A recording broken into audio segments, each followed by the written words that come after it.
వైఎస్ఆర్సీపీ నేతలు మద్దతుదారులపై అక్రమ కేసులు బనాయించడంలో కూటమి ప్రభుత్వం పిచ్చి పరాకాష్ఠకు చేరిందని విమర్శించారు విడుదల రజని. పుల్లారావు చెప్పాడనో మరొకరు చెప్పారనో పోలీసులు అక్రమ కేసులు నమోదు చేస్తున్నారని ఫైర్ అయ్యారామె. అక్రమ కేసులు నమోదు చేస్తున్న పోలీసు అధికారులు మున్ముందు తగిన మూల్యం చెల్లించక తప్పదని హెచ్చరించారు విడుదల రజని. ప్రస్తుతం జైల్లో ఉన్న రాకేష్ ను పరామర్శించారామె. దీనికి సంబంధించి మనం చూస్తే ఒక్క ఆధారం కూడా వీళ్ళు పెట్టినటువంటి ఎక్స్ట్రాక్షన్ కేసుకి ఒక్క ఆధారం కూడా లేకుండా ఎమ్మెల్యే డైరెక్షన్స్ మీదగా ఎమ్మెల్యే రాకేష్ గాంధీ నా టార్గెట్ ఏం చేస్తావో నాన్ అవైలబుల్ సెక్షన్స్ పెట్టి తీసుకొచ్చి అరెస్ట్ చేయండి, జైలుకు పంపించండి అని ఎమ్మెల్యే ఇచ్చినటువంటి ఇన్స్ట్రక్షన్స్ మేరకు ఈ నెరేటివ్ అల్లి మరి ఈ సిఐ ఏ విధంగా కూడా ఇలాంటి సెక్షన్స్ పెట్టి ఏ ఆధారాలు లేకపోయినా కూడా ఈ యొక్క నెరేటివ్ని కనీసము మనం పెడుతున్న కంటెంట్కి కనీసం సింక్ అవుతుందా లేదా అని కూడా తన యొక్క విచక్షణని కూడా కోల్పోయి ఏ విధంగా ఈ యొక్క కేసు కట్టారనేది మనకు స్పష్టంగా అర్థమవుతా ఉంది. కాబట్టి నేను చెప్తా ఉన్నా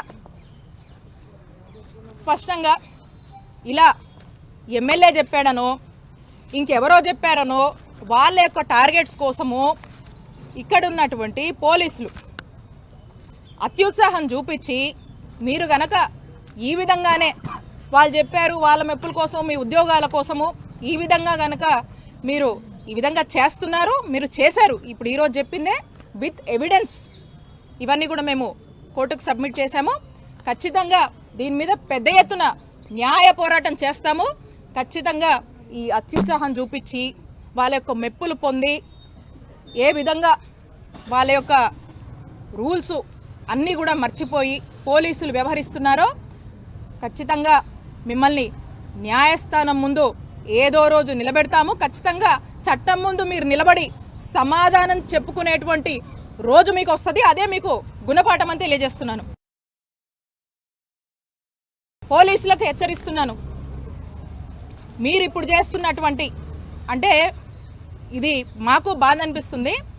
మాకు పోలీసుల మీద ఇన్స్టిట్యూషన్స్ మీద చాలా రెస్పెక్ట్ ఉంది.